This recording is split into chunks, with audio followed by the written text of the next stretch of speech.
Hola, hola. Hola, muy buenas noches. Me da mucho gusto saludarles. ¿Cómo están? Vamos a dar tiempo para que se vayan conectando a esta emisión. Muchísimas gracias. Gracias de verdad por acompañarnos. No saben cómo valoro profundamente el favor de su atención, que cada noche, que con cada video, que con cada entrevista, den likes, comenten, eh, transmitan esta valiosa información que tenemos en estos espacios. Yo soy Tony Aguirre y ustedes me conocen, soy periodista y conductor de televisión y bueno, ahora estamos en las redes sociales gracias al favor de ustedes. Bien, gracias, muchas gracias por estarse conectando. Nelly Carabeo, hola, buenas noches. Eh, Muchas gracias, Gumercindo Pereira Huiza. Gracias a los amigos que nos ven en Estados Unidos, que nos ven allende las fronteras en Sudamérica, que nos ven en distintos lugares de nuestra bellísima República Mexicana. Nicolás Navarrete, muchas gracias. María Victoria Montero, saludos desde Villahermosa. Tony, yo nací en Villahermosa, no sé si lo sepan, yo soy tabasqueño choco. Gracias, María Victoria. Un saludo para mi tierra amadísima. Nora López, hola, buenas noches, saludos. Sebastián R. Castillo Verasaluce. No, Verasaluce, ¿sí? Fuerte abrazo. Gracias a todos, gracias por estarse conectando. Hoy vamos a hablar de un tema que tiene que ver con el primer mandatario, que tiene que ver con el preciso, con Andrés Manuel López Obrador, el presidente de este país. Y es que pues él siempre da nota, siempre da de qué hablar. Sin embargo, hoy vamos a hablar de la capacidad que tiene el presidente para comunicar, pero también para ser un anfitrión como de circo, ¿saben? Un circo de varias pistas, como dice Broso, donde él de la chistera saca montones de cortinas de humo y de distractores. De eso vamos a hablar, de las cortinas de humo y de los distractores que utiliza Andrés Manuel López Obrador. Mari Carmen Lozano, saludos desde Arizona, feliz día de San Valentín. Tienes razón, Mari Carmen, los saludo a todos este 14 de febrero. Es día de San Valentín, día del amor y de la amistad. Fíjense, ya lo estaba yo pasando por alto. Les recuerdo también que tenemos todavía boletos para la rifa de este cuadro de Marilyn Monroe. Son 150 pesos por boleto.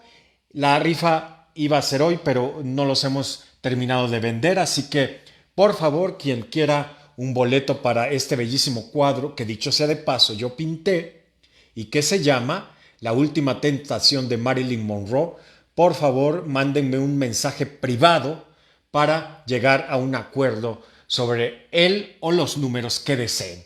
Bien, Eric Curiel, siempre vamos a apoyar el análisis, la crítica real y no información vendida y pretenciosa.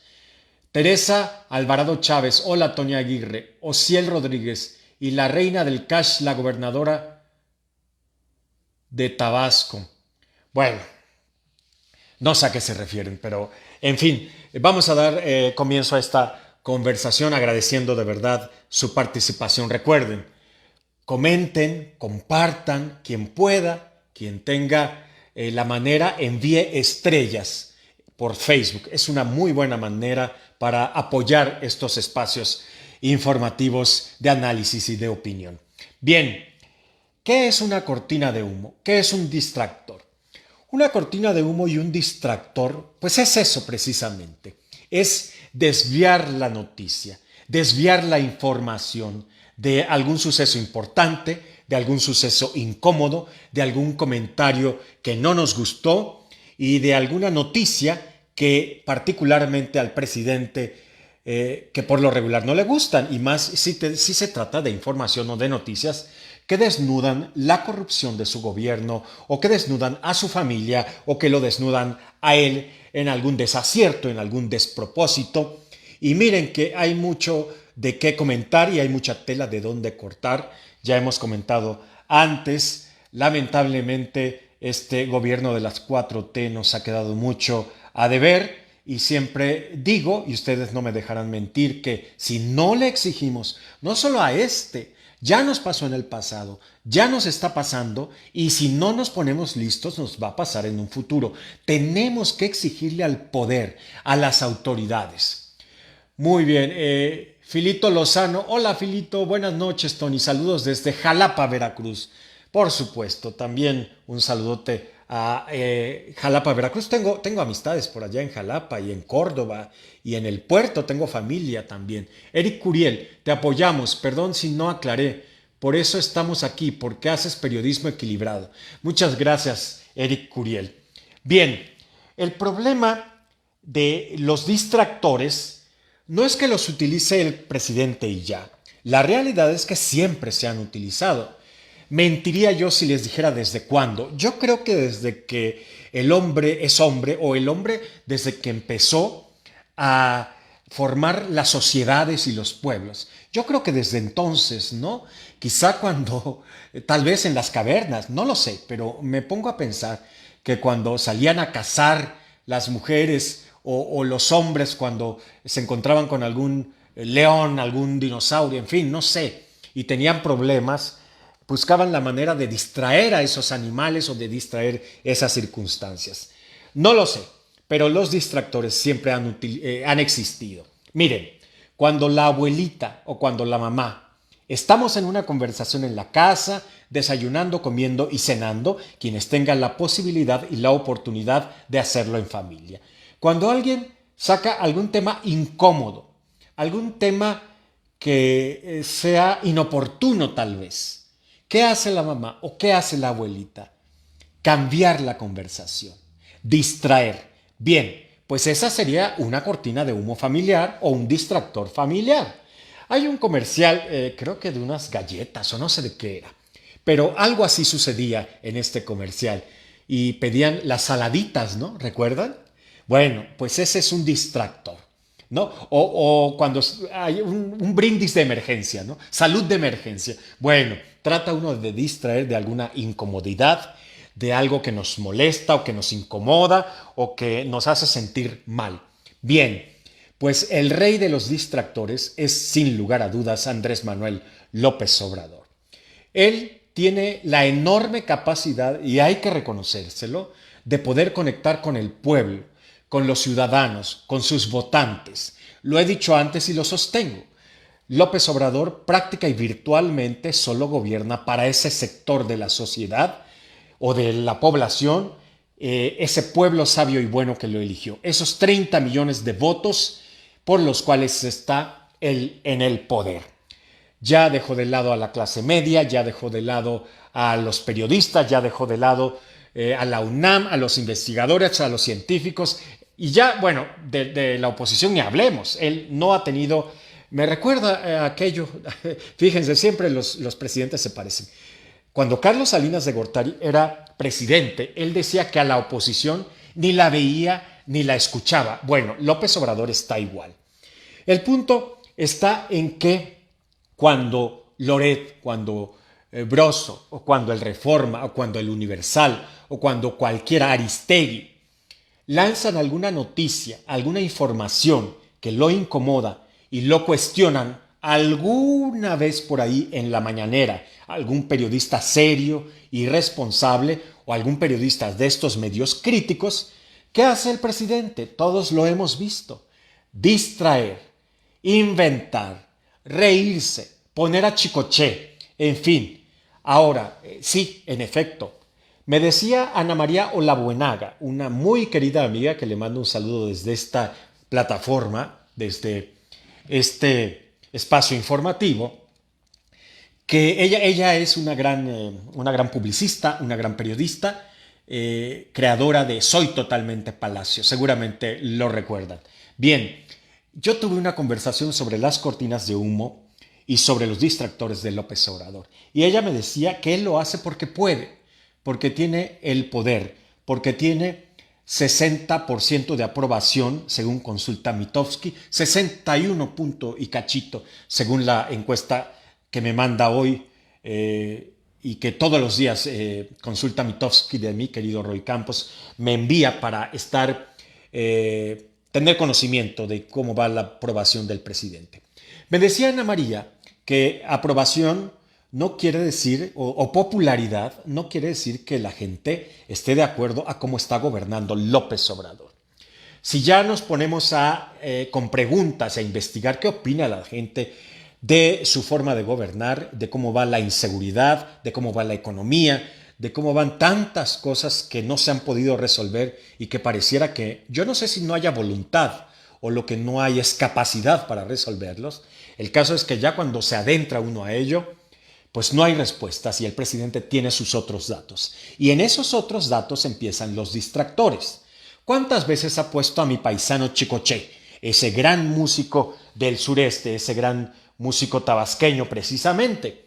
Pues muchas veces, ¿no? Con Quien Pompó y con tantas otras cosas. ¿Por qué? Porque no quiere enfrentar, confrontar y afrontar lo que está pasando con el país.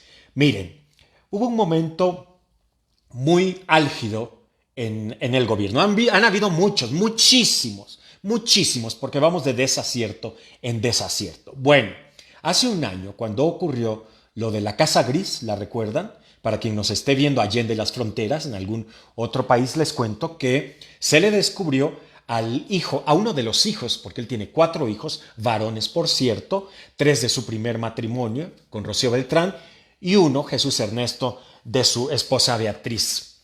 Bien, pues de su actual esposa, ¿no? La no primera dama.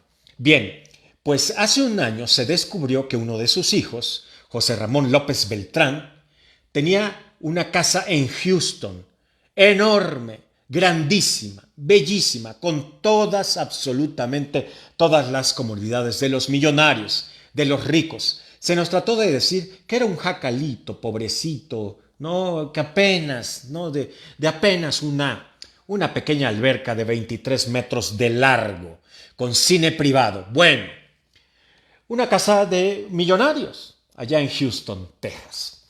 Bueno, cuando esto ocurrió, ese ha sido quizá el mayor problema de comunicación que tuvo el presidente, porque por más distractores que buscó, no los encontró y durante un mes o más no logró distraer ni tener una cortina de humo fehaciente para desviar la información, para desviar la noticia que lastimó, que laceró su credibilidad, porque ya lo hemos comentado en este espacio. Él pregona que solo debemos tener un par de zapatos.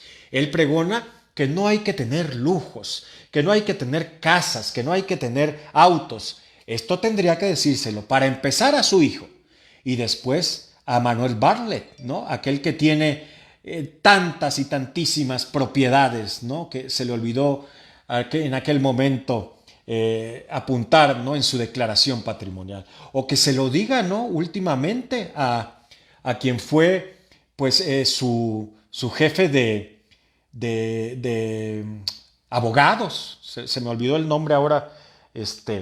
Pero en fin, que se lo diga a Felipa, que se lo diga a Martín, que se lo diga a todos estos, ¿no? Que han cometido actos de corrupción. Al mismo Hertz o Gertz Manero, quien lo he dicho otras veces, tiene 100 automóviles. ¿No? ¿Quién tiene 100 automóviles? ¿Y para qué los quiere? En fin, Eric Curiel, Tony, ¿qué opinas de los discursos López que son prácticamente copy-paste de los discursos de Hugo Chávez? Pero más allá de esto, los pasos que quiere dar y están tratando de dar pasos que a ver, bueno, mira, sí, hay muchas cosas que se parecen, que se siguieron en su momento las ahora dictaduras de Venezuela y Nicaragua. Yo apuntaría también a Cuba, ¿no? Ahora que mañana espero que hablemos de ese tema a profundidad, de cómo se atrevió a condecorar a Díaz-Canel, a este dictador cubano. Pero bueno, esa es otra historia, diría la Nana Goya. El asunto es que sí, hay un común denominador. No es que él esté copiando a Hugo Chávez o a algún otro dictador. Simplemente el populismo es una tendencia que se da en varias partes del mundo y que no solo tiene que ver con la izquierda, también se da en la derecha y lo hacía Donald Trump, ¿no? Cuando en su momento estuvo en el poder, lo hizo Bolsonaro, lo hacen muchos, lo han hecho muchos. Hugo Chávez, por supuesto, Díaz-Canel, bueno, ahora está muchos. Nicolás Maduro, desde luego. Y la retórica de un populista, pues es esa, ¿no? Tratar de engañar al pueblo. Y lo peor que me decía mi querido Francisco Martín Moreno, este gran escritor y crítico mexicano, me decía que los populistas son tremendos sinvergüenzas, son tremendos ladrones. No estoy diciendo que López Obrador lo sea, que conste. Me refiero a los de Venezuela, a los de Cuba y demás, porque a ellos se les ha descubierto que tienen dinero y millones y fortunas fuera de sus países, donde tienen en la pobreza pues a su población. Hasta ahorita no se sabe, porque él dice que no tiene cuentas bancarias y que solo tiene 200 pesos en la bolsa. No lo sabemos y no podemos decir nada de López Obrador porque todo lo hace en cash, porque ya lo dijeron y lo dice el libro de Elena Chávez, es el rey del cash. Entonces, pues no sabemos él cómo está en sus finanzas en ese sentido, ¿no? Amén de que no paga luz, que no paga comida, no paga nada, ¿no? Todo se lo pagan, ¿no? En fin, pero el punto está en que la retórica de los populistas es esta, es la misma. Tratar de evidenciarse como que ellos son el pueblo y ellos son unas reminiscencias de divinidad y tienen hasta un poder superior y supremo que después, cuando los juzga la historia, ya que dejan el poder, pues no salen bien librados. Esa es la verdad, esa es la realidad. Y yo estoy seguro y certero de que a López Obrador lo va a juzgar la historia y no lo va a juzgar bien. Porque yo sé que me van a atacar y yo sé que los AMLovers y la gente que sigue a López Obrador me va a linchar, pero tenemos que darnos cuenta de sus cortinas de humo, de sus distractores, porque me decía Ana María Labuenaga que la gente se da cuenta. Yo no estoy muy seguro que la gente se dé cuenta.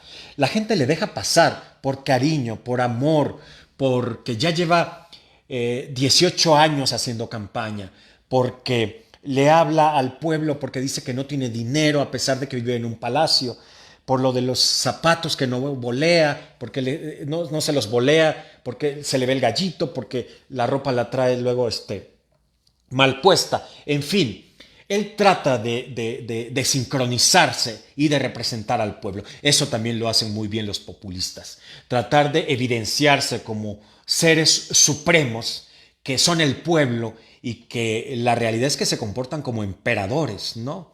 Más que como presidentes. El caso está, y ya llegando a la parte final de esta conversación, López Obrador ha sido capaz de muchas cosas con tal de distraer. Cuando lo de la casa gris de su hijo José Ramón se metió con Loret de Mola, ¿no? Que era el enemigo y es el enemigo a vencer. Y sacó a colación lo de sus propiedades y casas en el extranjero y evidenció la vida privada de una persona privada que ejerce un trabajo público, pero que no es un funcionario público. Eso es un delito. No sé bien a bien de qué se trata el delito, pero lo que sí puedo decir es que no se vale. El presidente y los funcionarios públicos y los políticos sí tienen que declarar y sí tienen que decirnos y rendirnos cuentas a los ciudadanos, porque ellos no sirven a los ciudadanos. Pero alguien como Loret o como Aristegui o como yo no tenemos que decir ni lo que poseemos ni muchas cosas íntimas y personales, porque no somos funcionarios públicos. Si bien es cierto que podríamos ser figuras públicas, esto no nos convierte en funcionarios públicos. Un funcionario público, aclaro, es una persona que trabaja en y para el gobierno, en el poder, y ellos sí tienen la obligación de hacerlo. En fin, yo alguna vez fui director de una casa de cultura que dependía del gobierno de Tabasco. Yo tenía que hacer mi declaración y tenía que declarar muchas cosas precisamente porque ahí sí era yo un funcionario público. Aunque hacía yo trabajos y seguía yo haciendo mis noticieros y seguía yo haciendo un trabajo extraordinario en cultura, básicamente. Entonces ahí sí era yo un funcionario público. Pero un periodista que trabaja para un medio que sea privado, no tiene por qué dar a conocer ni sus propiedades, ni lo que gana, ni nada. Bueno, el presidente de esa manera atacó a Loret. Otros distractores, es que cada vez que puede saca uno, ¿no? El pañuelito blanco, Chicoché, de esas cosas pequeñas hasta cosas graves y delitos como lo que hizo con Loret de Mola. Otra cosa que me pareció muy grave, ¿se acuerdan cuando se peleó con España? Cuando agarró de pleito con España y que España tenía que pedirnos perdón y no sé qué, una serie de cosas, despropósito. Eso habría que estudiarlo más a fondo, no hay tiempo en este momento. Al margen del contenido y la profundidad de aquello, lo que les puedo decir es que ese fue otro distractor. Es decir, este presidente, es capaz casi de cualquier cosa para distraer, para tener una cortina de humo y para no enfrentar la grave crisis económica que estamos viviendo. Acabo de regresar del súper, oiga usted, eran 3 cosas y en 3 cosas ya se nota la diferencia con el año pasado y con años pasados. La inflación está imparable y además está la crisis de seguridad y la crisis de salud y nos podemos seguir y seguir y seguir y seguir y seguir. Bueno, pues para que no nos enteremos y para que no se hable del tema, López Obrador cada mañanera inventa un distractor. Y no lo estoy diciendo yo. Vean la mañanera, vean los resúmenes, estén pendientes si es que quieren. Qué hueva, la verdad, porque siempre dice lo mismo, o casi siempre, ¿no? Cuando no ataca a un periodista, está atacando a los enemigos, está, en fin, inventando a ver a quién ataca. Eso también es parte del populismo. Inventar enemigos reales o imaginarios para distraer y para sostener el poder y el gobierno y sus dichos y no hechos. Bueno, Carlos Félix, AMLO, lo mejor que nos pudo haber pasado a los mexicanos en estos tiempos tan difíciles en el mundo. Bueno, esa es tu opinión. Yo pienso distinto porque vengo regresando del súper y no puedo decir que estemos mejor con López Obrador. Bien, pero tampoco quiero decir que estuviéramos mejor ni con Peña Nieto ni con Calderón. Sin embargo, estábamos mejor cuando estábamos peor. Bien, llegamos al final de esta transmisión. Yo quiero agradecerles infinitamente que se suscriban, que compartan esta información, que le den like, que la comenten. Y quien pueda, quien tenga la disposición, quien no se encuentre afectado en sus finanzas, por favor envíe estrellas por Facebook. Teresa Alvarado Chávez, Tony, yo creo que este presi es el peor de todos los presidentes mexicanos. ¿Compartes mi punto de vista? Luis González, excelente. Mira, hemos tenido muy malos presidentes. Luis Echeverría, López Portillo, Carlos Salinas. La realidad es que la lista es grande, ¿no? Hay mucha tela de donde cortar en este sentido. Eric Curiel se pelea con España, pero vive en un palacio que fue construido por los mismos españoles. Qué ironía, ¿no? Bueno, él es un hombre profundamente irónico y contrastante, ¿no? Incongruente sería la palabra. No sé si sea el peor, pero sí quiero decirles que la historia dirá que fue uno de los peores. Yo soy Tony Aguirre y recuerden, todavía hay boletos para la rifa de este cuadro pintado al óleo por un servidor de Marilyn Monroe. Quien quiera un boleto por 150 pesos solamente, mándeme por inbox, mándeme un mensaje privado y con gusto pues nos ponemos de acuerdo. Y también sigan por favor compartiendo esta información, suscribiéndose, comentándola, dándole like y enviando estrellas. Gracias, muchas gracias. Fue todo por hoy. Mañana los espero a las 9 de la noche. Yo soy Tony Aguirre. Historias que hacen noticia. Gracias. Hasta mañana.